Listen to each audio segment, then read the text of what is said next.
Hello and welcome to episode 3 of PerryPOD season 2. In this episode I am interviewing GB boxer heavyweight Lewis Williams. His current achievements are that he is the 2018 GB Elite Three Nations champion and also the 2018 English Elite National champion. Lewis talks about what he wants to go on and achieve in the sport, amateur and professional level. We also talk a little bit about the mental resilience that comes within boxing and a little few other things in between. I would like to apologise about the connection issues at the beginning of the chat, but please stick with it as we get some really interesting topics covered and we move on smooth sailing. But first, a quick word from our sponsors, the Turmeric Co. The Turmeric Co's products are quickly becoming the gold standard for individuals who are searching for products that can positively impact their holistic health, with each ingredient selected offering extraordinary nutritional value. From the moment of launch, the Turmeric Co's primary goal was to help fulfil the lives of its customers through high quality, effective yet natural turmeric-based shots. A range of proprietary blends in a shot format offers a convenient solution for people using turmeric as a regular part of their nutrition. No powders and no low quality filler ingredients such as apple juice or water. Only premium, raw and absorbable turmeric root is used in every shot, with a combination of other superfood ingredients making this range an effective yet delicious option for people to support their daily health through natural nutrition. If you want to see these benefits for yourself, make sure you use code PERRY10 at checkout. You'll receive 10% off, you'll get 100% of the rewards, and don't forget to hit like and subscribe so we can get more episodes of PerryPOD out in the future. Quite a shiner there with your eye, how's that? Oh, yeah, hey mate, I know we've got a little scratch going on.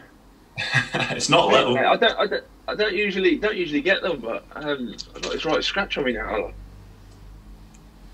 Too busy getting some hard hits in. Yeah, mate. So thanks for agreeing to come on the podcast. I'm really glad you said yeah. I'm trying to diversify and bring on athletes from different sports and obviously move away from table tennis. So you're the first explicitly non-table tennis athlete. So thanks very much, mate. No worries. No, I appreciate you contacting me to get on. You know, it's always interesting going out talking to other sports as well. You know. Yeah, exactly. I think it's really great. I think, you know, sports can obviously learn from each other, different training techniques and recovery, and just I think a lot of it, you know, the mentality side as well, you know, which we're obviously going to try and cover on this episode, you know, especially something as intense and as physical as boxing. You know, the mindset is so key to that performance, you know, so it's great that we can talk about that later on. So if you want to just give yourself, I'll put you on the spot here, give yourself a quick intro, let the listeners know who you are, what you do, and we can go from there.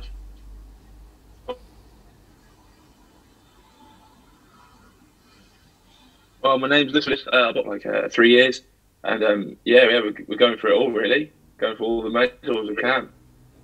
And then eventually we'll be turning over professional, and we're going for all the bouts once we've been there. But yeah, it's simple as that really. Brilliant. And so how and when did boxing become a part of your life? So I was about 9 years of age, and I think my dad brought up for me to go training because he used to train. And he didn't fight or anything, he just trained down a local club, and he brought it up to me and I was like, no, I'm not really into it. And then a friend of mine went, and he was from my school, and then I said, okay, you know, maybe it's not that bad if people are going, you know what I mean? Maybe it's something all right, because you know a lot of kids they just go to school, go back home, and then go out and hang out with their friends. You know, I didn't really want to take up that time, but then I was like, okay, I'll try that out, and then went to the gym, just got glued to it. That was it from there, really. Just got stuck to it every week and going all the sessions I could do.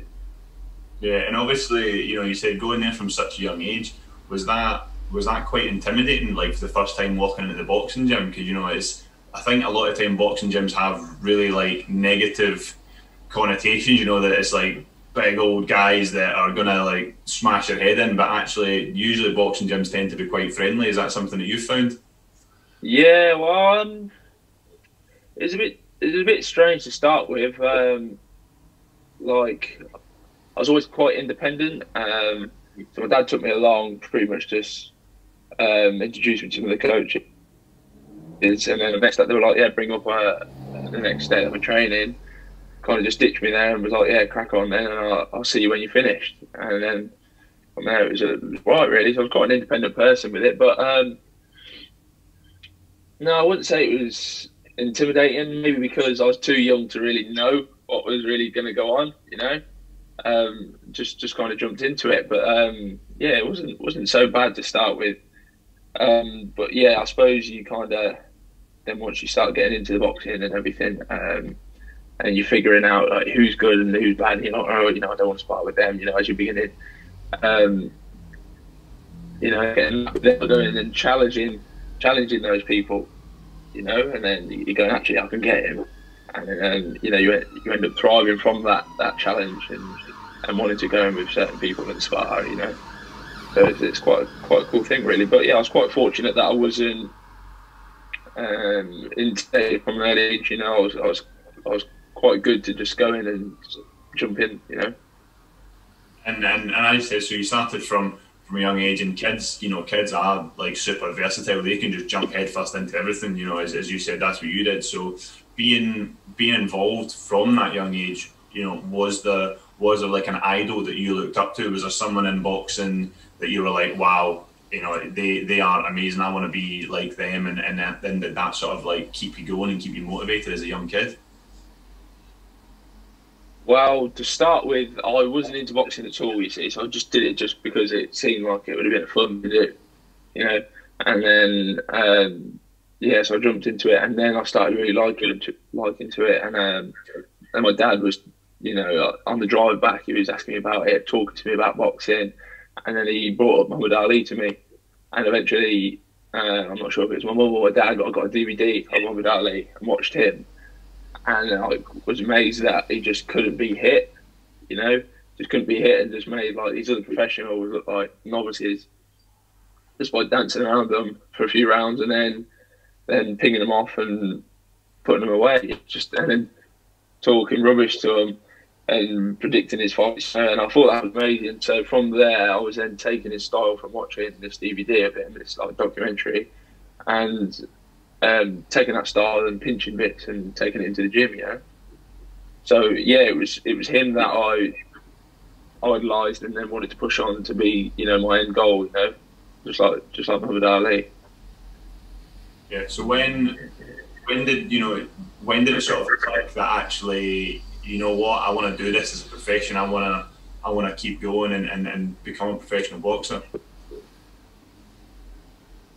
I think it was very early on because you know, I don't know, I just took to it. I suppose when you're like a kid, you just think you could do anything, and no one, as long as you haven't got like your parents or someone talking down you saying no, you can't do that. Like my dad seemed very open for me to be going into the boxing, and you know, my mum was always working, so it was my dad who was taking me to and from the gym and was just bringing me into the boxing, you know. So he was saying, if you want to do this, you can do this, and it just made it seem very open to me. And so from there, I was just kind of like diverted on it and just going after it. And really, it was just that childish belief of going, I can do that. That's what I will do. Like nothing will stop me. And then really just having that mindset of being stuck at it. And then I suppose the difficulties are that come with age, people lose those sights and then start believing those limitations. And that's when they fade off and go, you know what, I'll just go get a normal job, or do you know what I mean? And they lose sight of that.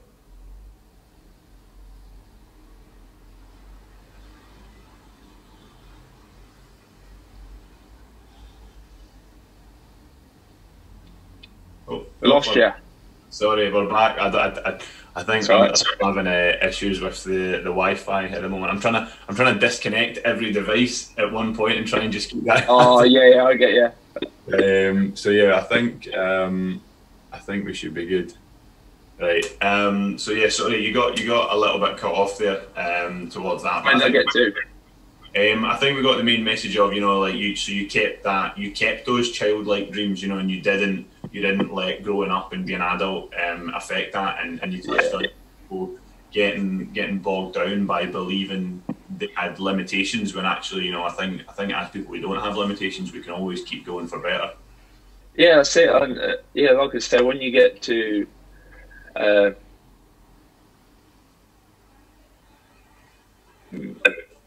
think I saw a careers advisor, and they were like, "So what do you want to do then?" And I did tell them, "Yeah, well, I boxed, and that's my interest, and that's what I want to do when I'm older." And they, it's as mad as it sounds, they kind of did just say, "Well, you can't rely on that then." And boxing coaching is not, you know, a high profit job, so they kind of pushed me on. They're like, "What else do you want to do then?" And they kind of left from it, and then I was a bit stunned from that. So yeah.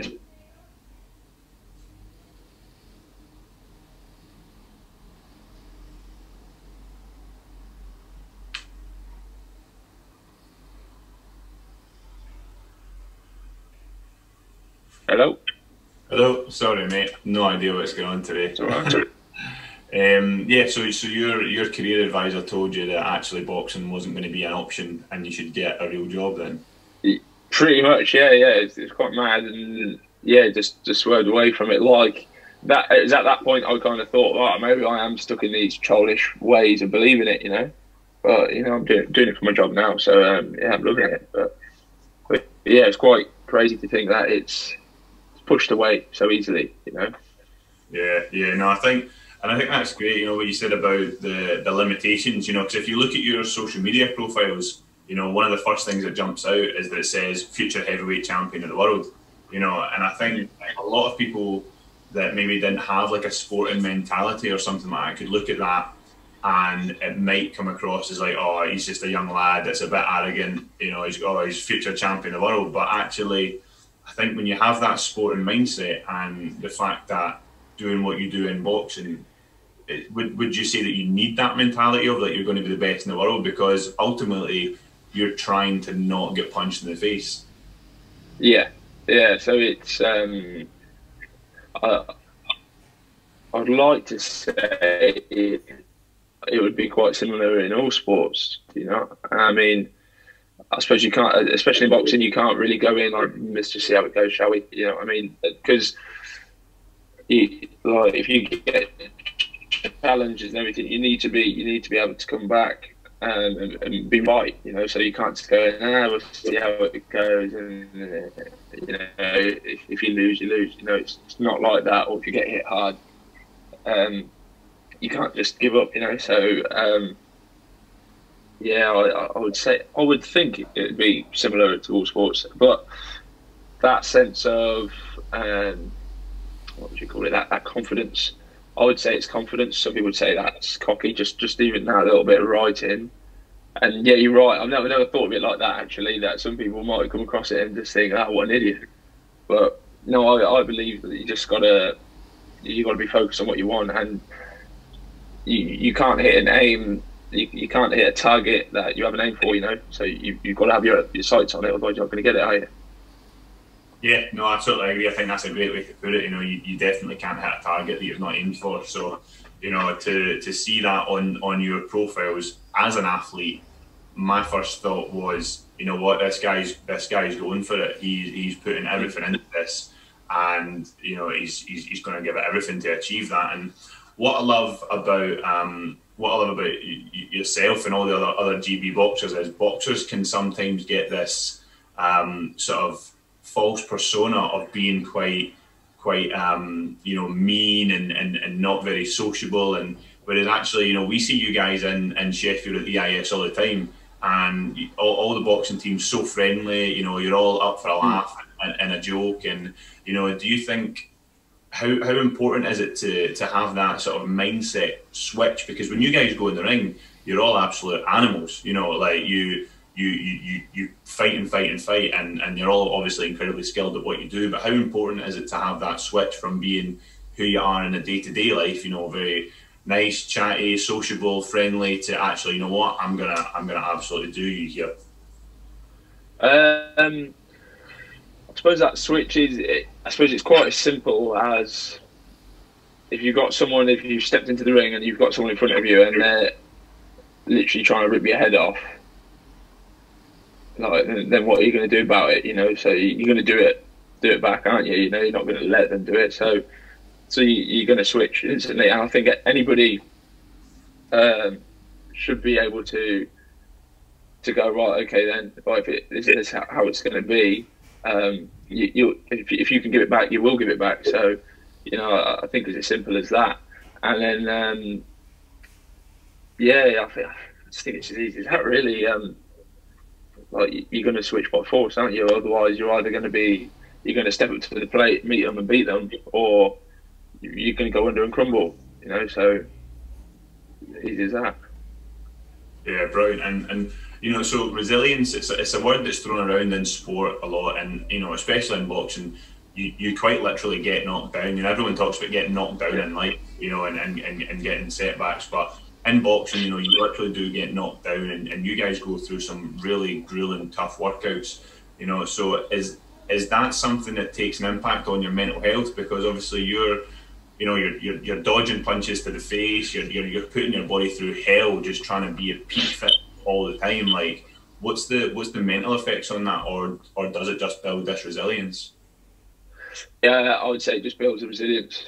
I suppose over the years, from having loads of amateur fights, whether you've travelled away, you've gone to an away fight, and you've thought you've won the fight, your coaches have thought you won the fight, and the decision may have gone the other way. That is absolutely, like, it's so annoying and then disheartening to the sport. And you, like, some people may even quit after getting a wrong decision. They think, what's the point of me even training if they're not win the fight and they're not going to give it to me, you know? So, and even when you leave the venue, you may get people come up to you and go, I thought you won that fight. So there's that. That's disheartening in one way, and then there's another way of you actually being beaten up, and you could think, oh, no, you know what, I'm not that good enough. I'm not good enough. I'm just going to give up then. You know, so you're constantly having to beat away at these inner thoughts. And I've always been resilient enough. I suppose it's training your own mind, or whether you've got that mind in the first place. Whether if I've been beat, I've gone back and I've gone, well, I'm going to train harder. I'm going to train. I'm going to get fitter. I'm going to get stronger. I'm going to learn to punch better so that I hit harder. And you just think of so many different ways that you can improve on to get better for the next fight. You know, so, and that's like that being that positivity from it. All you're doing is iron out the creases from that fight. Oh, what did I do bad?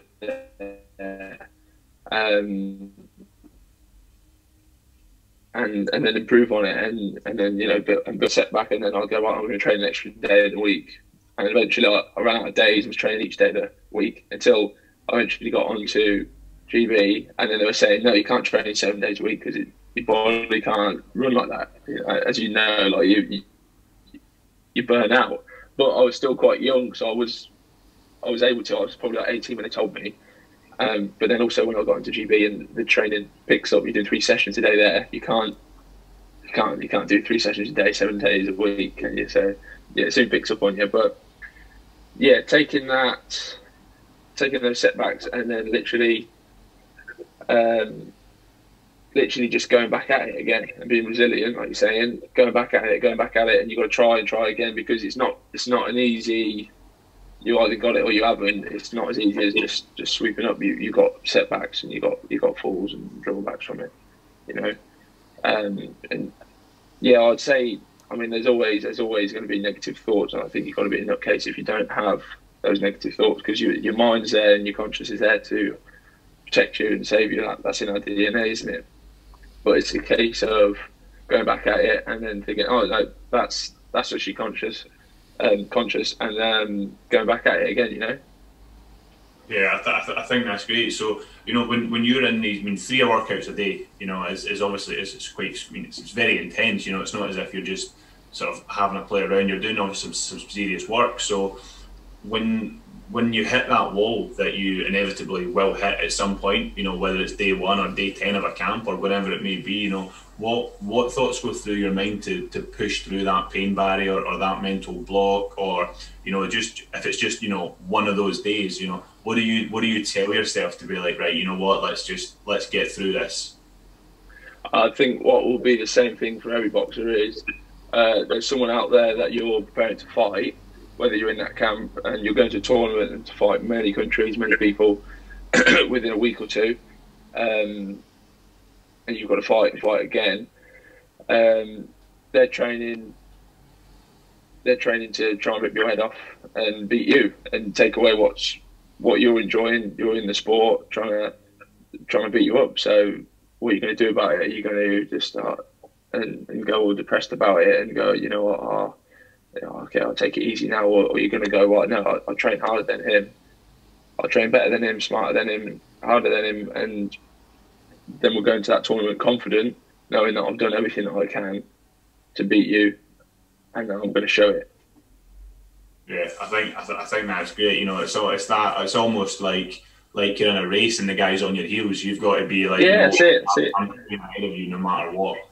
Yeah, that's it. And that's the same for you, isn't it? I mean, you're training. You're not just going to roll to training and it's going to be like through one ear and out the other. You're training because you've got the end goal. You've got a certain medal that you're after for a certain tournament, and they're training as well day and night to try and beat you. So, you know, it's all the same, isn't it? You know. Mm. So what I love about boxing actually is the tactical side of things. You know, a lot of people think boxing, you just go in a ring and you just try and punch each other in the head, but you guys don't. You know, it's such a tactical sport. It's almost like a physical chess game. You know, and so what I want to find out is how much video analysis do you go in, because people naturally fall into patterns, whether it's in everyday life or whether it's in sport, but you naturally fall into a pattern. So do you do a lot of video analysis to try and find those patterns and those little glitches in someone's armour? Yeah, you're right. It's a lot like chess, and I like to think of it like that more than just a fight, because those people that I've seen that have just thought it's a fight end up getting beaten up very easily because you become predictable. And the thing is, like Muhammad Ali that we were mentioning, he would get people so angry that they would run at him trying to fight, swinging, and then you can see the shots come in, and then it'd make a miss even easier, and they would fight even harder while he's still cool about it, probably laughing at them, whispering in their ear, and then they'd burn out, and then he's beating them because he's seen everything coming. But so there's so many patterns in boxing, and that's why like the best people to read you are so good at just dismantling you, is because they've got those patterns and they'll figure it out for a few rounds, and then like once they've got it, it's very hard for someone to break those habits, whether they're bad habits or good habits. There's always a way around it, and if they've picked it, and it's very hard to then just change your style, isn't it, completely? Yeah. So that's where the really good people come from, is where they can go, right, that's not working, I'll change and do this now, you know, because you trained one way the whole of your training camp or all of your years, and that style's fitted you, you know. So that's where major skills come in. But video analysis on opponents. So if you're going for a pro fight, they would do video analysis on one person throughout. Whereas in an amateur tournament, I could have like four fights, you know, in that tournament, and we've been selected for, and we're going to judge him up. What's his weaknesses? Blah blah blah. What am I better at than him?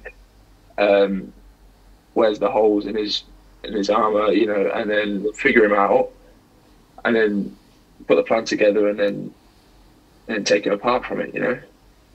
Yeah. So there's a lot from that, and then also the same goes for watching your own training. Like, there's a lot of cameras in GB boxing or watching the sparring, so it's very good to be able to. You may think you've done also good in sparring. Go back and watch it, and you're like, I've been dropping my hand there after this certain shot. Like I thought I was doing quite good there, but then you realise, and what it could be is an opponent could be potentially watching you, you know, from a tournament, from the fight before. They've watched your fight and they've seen you doing that bad habit, and they can pick up on it, you know. So then, if you create that bad habit and you're dropping that hand, then it's very hard for you all of a sudden just to create a habit, you know. You're going to do that automatically because your brain's working too quick in a fight to think of one thing. You know, you've got hands swinging at you and you're trying to dodge them and you're trying to punch back. You know, there's too many things going on at once for you to think so carefully on one thing. You know. Yeah, and I think, as you said, you know, it's hard to break a habit, whether it's a good habit or a bad habit, and you know, to actually watch yourself back, as you said, is so important, as well as watching opponents. You know, because if you see a mistake that you've done, then chances are your opponent's going to pick up on that as well. You know, and I think sometimes people just get sucked in and watching what the other person's doing. You know, and actually, it's really good to go back and analyze yourself.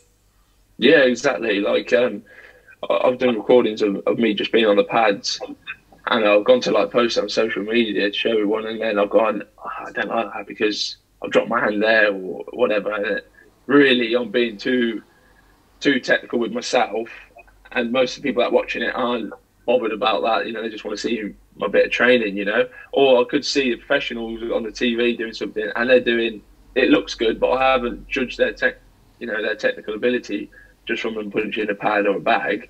They're doing it just for the camera, so you can overjudge it too much. But I suppose that's a good trait to have. Yeah, I think it's something as athletes you naturally do. You often turn into your own you know, toughest critic. You know, because you're wanting to be the best you can be, and you see one small blip, and you're like, that's it, ruined. Yeah, exactly. But I mean, if you're not going to do it, and I mean, your coach is there, but your coach is not going to watch you all the time, and you've got to take it on yourself, haven't you? You know, you're the one to fix your actual problems. Your coach can say it as much as they want for you to fix a problem, but you're the one that's got to take the action and fix it. Yeah, exactly. And you know, when you spoke about like, you know, you see stuff just for the cameras and all the flash. You know, when you watch like the boxing press conferences and stuff like that, can you tell when someone's been a bit fake? You know, when they're like, oh, actually, you know what, they're quite soft. I know that I can attack them here or there, or you know, and you know, especially if we change sport a little bit, you look at like the likes of Conor McGregor in MMA. You know, do you find that a bit much, or actually is that just something that comes part and parcel of building that mindset? Because ultimately, you know, you're going to need a fight. You're not going into a sport where it's a bit of back and forth. It's a fight. Someone's going to get hurt, you know. And so, do you need that chat and a bit of afters on the mic? Yeah. So, I mean, there's a fine line between seeing confidence in someone and then building a fight. Because remember, they're promoting a fight in the professional ranks to make money.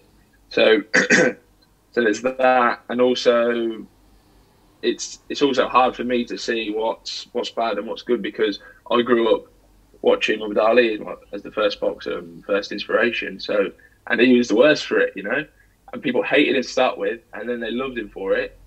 So it's like he couldn't win at the start, but yeah, there's a fine line to find between it, and so someone could be raising their mouth and it could be a load of rubbish. They don't believe it, but they're just trying to promote the fight. You know, or it could be that confidence in their own skill, and they're actually mentally trying to beat their opponent before they get in the ring.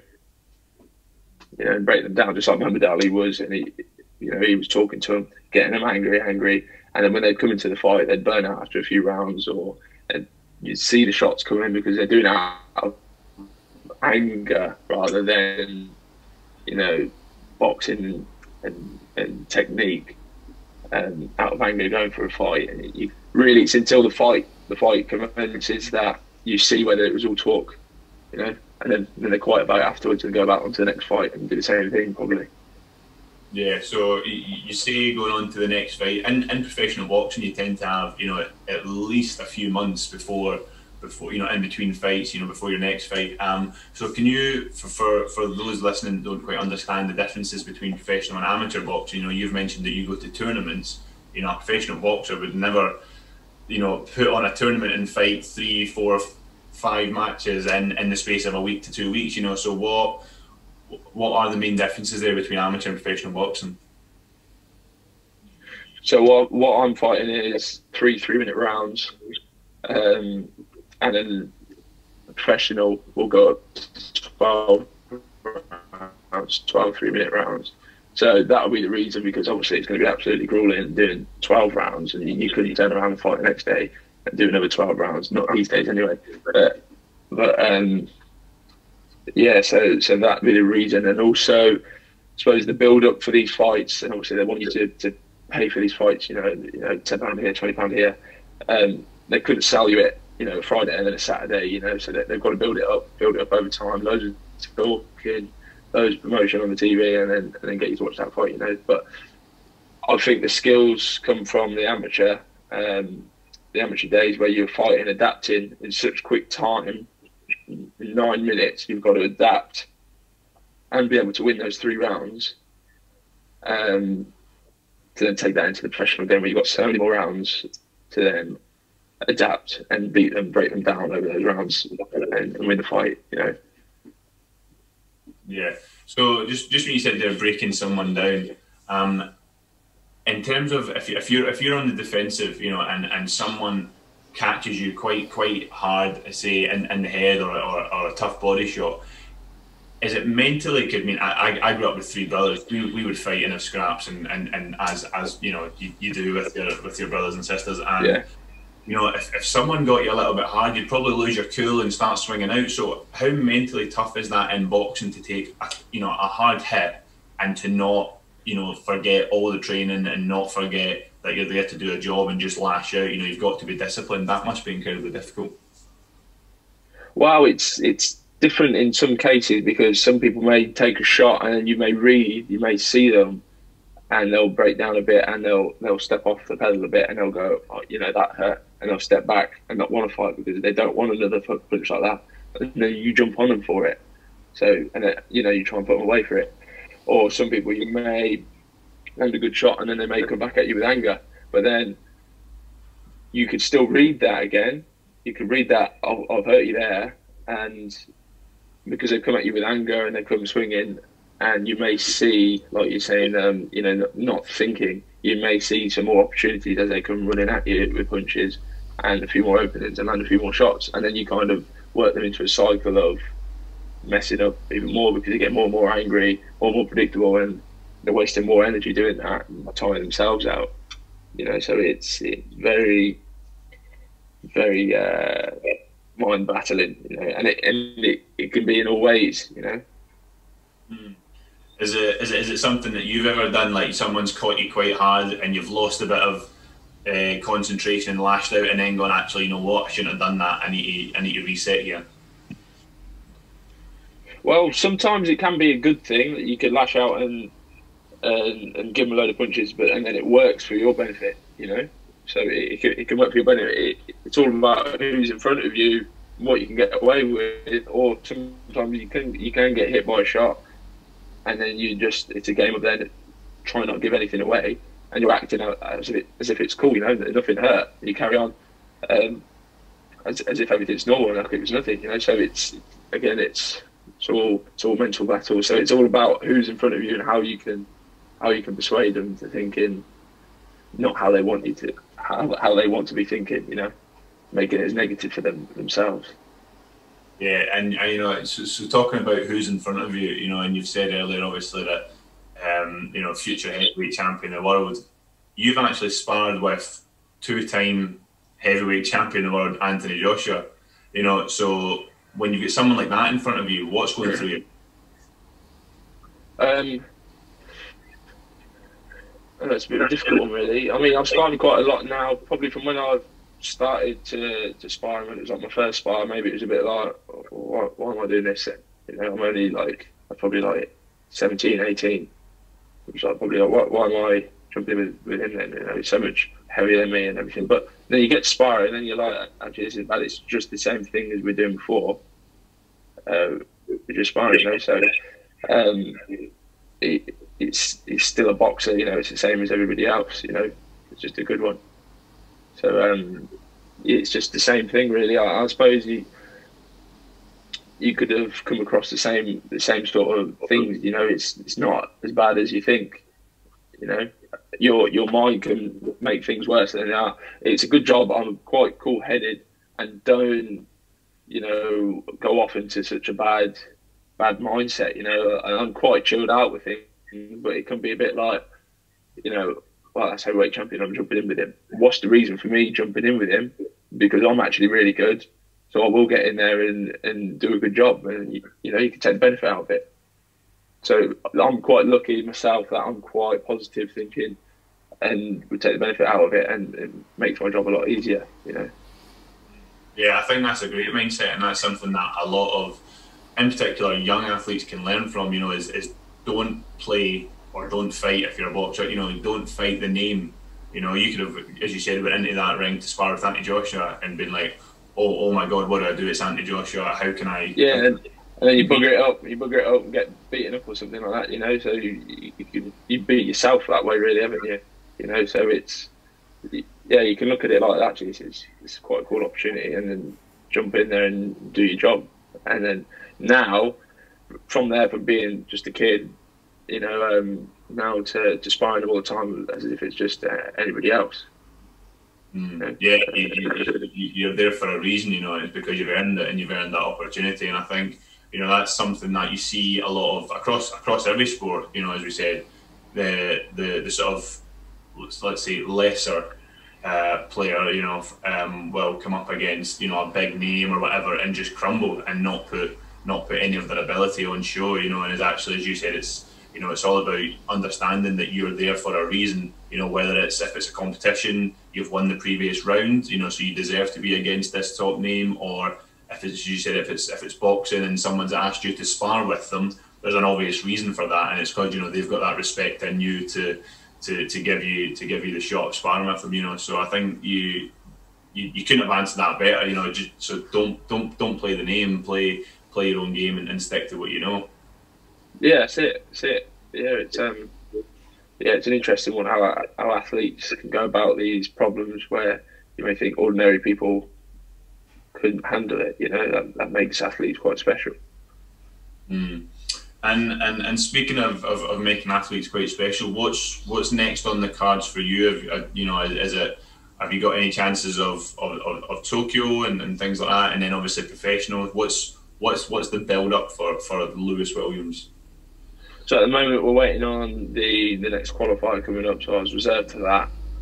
So yeah, it's just waiting for that to come around. And also I had a tournament for next month that got cancelled because of COVID and everything. You know, so at the moment I haven't got a date specified, and as a lot of people don't. I know a few lads have just been sent out to a tournament now, but that was a tournament I was set to go to. So yeah, it's a bit annoying I haven't got anything at the moment, but you know, take it as it is. You know, all I can do is stay ready now for when the date comes along and they say, right, you're going to here. I'm ready before you know they've even told me, so I can just stay ready. But yeah, it's annoying times, isn't it? You know, nothing being set, or if it is set, you can get ready and then it'll be cancelled. So just be ready for everything. Yeah, exactly. It's very frustrating times, you know. And you mentioned COVID there, you know. So what was that like as a boxer? You know, because obviously you do a lot of work out of the ring. You know, whether it's the footwork, the skipping, the runs, the gym sessions. You know, you do so much work out of the ring.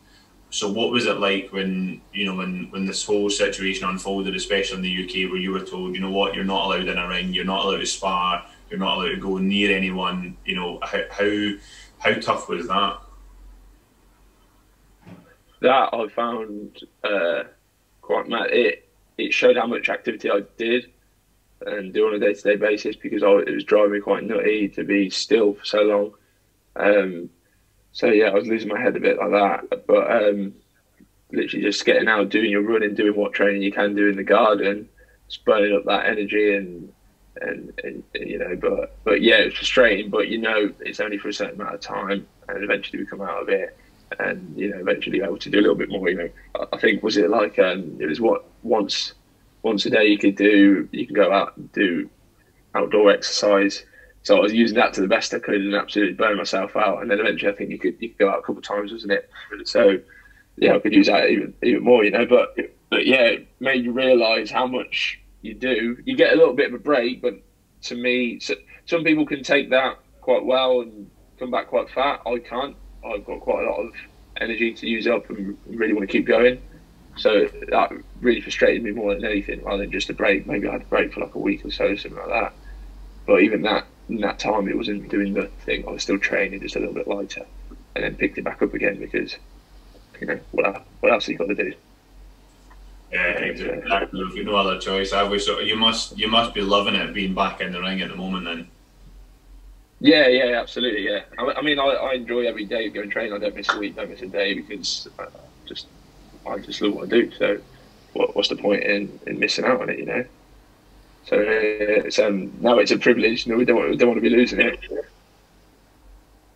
No, it certainly is. We'll see. It certainly is. So, especially when I interview current athletes, I understand from a personal point of view how much private sponsorship takes its toll on an athlete. It means so much to us. So this is a time in the pod that you can sort of shamelessly plug everyone that's supported you and just say thank you, because I know how much it means to an athlete. Well, I've got a big old team that helps me out, whether it's just from coaches that give me their time on the weekends, or whether they're offering me financial support to pay for my equipment, because all my equipment costs quite a lot, and so they're all such a big help. But they're all on my social media, all my sponsors and all my team, or even just my family that just being positive, or say my mum just doing my washing when I come back from camp, does my washing to get ready to go to camp again. It just makes things easier in your life, doesn't it? Who needs that stress? And that's my mum's job. That's what she said. It's my job. So I say, okay, that's cool. But you can only thank everybody for it, can't you? So, but all my sponsors, all on my clothing and on my social media, so just jump on there. But yeah, everybody's helpful and everything, and if they're not helpful, they don't have a place. No, I love what you said. That mums are fantastic, aren't they? They're a breed of their own. Yeah. Exactly. Does she ever get worried about you when you're in the ring, or is she quite actually, you know what, he's going to be fine, or is it she's hiding behind her hands?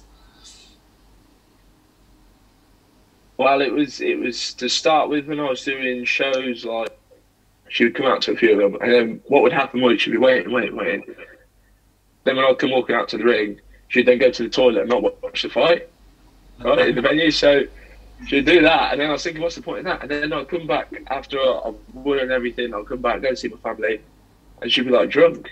And she's like, yeah, I'd have a few drinks because it's getting my nerves all over the place. But now she got more used to it. She said, look, I want to go to all your fights, not watching, I just still want to be there for you. So and then now she's got better, and she's now watching the fights and now shouting for me and everything. And then we'll watch all my fights when I'm online, being streamed abroad and everything. And it just got better with it, So yeah, it's great to have your family backing you, isn't it? Yeah, absolutely. It makes the world of difference knowing that you've got people in your corner, and it just pushes you on, doesn't it? Yeah, 100%. Like, especially if you're going out to fight and you're saying, like, I've got my family watching me, or my mum there. You want to be safe, so you got to do what you got to do. Yeah. So when boxers come out to the ring, this is the final question. When boxers come out to the ring, and obviously the professional side of things, they always have like a song, and it becomes sort of synonymous with their name, So do you have your professional song lined up yet for when you turn pro? Oh, that's a good one. And I'll tell you what, I don't. I've got such a wide variety of music and everything. I don't know. I suppose it just depends on the night, really. Maybe. No, I've had a few songs over the night, over my fights, but nothing in particular I've always stuck with. I think I've used Red Hot Chili Peppers' "Can't Stop" a few times. Oh, nice! That's quite a good one. That's a good pump song, isn't it? Every time. Yeah, that's it. But yeah, that's a good one. I'll have to think on that. But stick to changing it. Be unpredictable. Brilliant. Well, thanks, Lewis, for agreeing to come on PerryPOD, and it's been a great insight into what it takes to be to be a boxer. You know, it's obviously very physically and mentally demanding, and you know, you've showed that. You know, it's just all about getting in there, getting dirty, and getting on with it. You know, there's so many transferable skills from boxing that we can take into everyday life, and you know, thanks for sharing those. Thank you, mate. No, thank you for having me. Yeah, it's been a good talk, especially coming from another athlete. You get other questions that other people interviewing wouldn't find, you know. So yeah, it's been good. Thank you. No, brilliant. Thanks, mate. Thank you for listening to episode 3 of PerryPOD. Lewis was a fantastic guest and talked about the mental resilience and toughness that it takes to be involved in boxing from all levels, from beginner, amateur to professional, which he one day hopes to achieve. Please follow Lewis on all his social media channels and make sure that you give him your support in his quest to turn pro and one day become world heavyweight champion.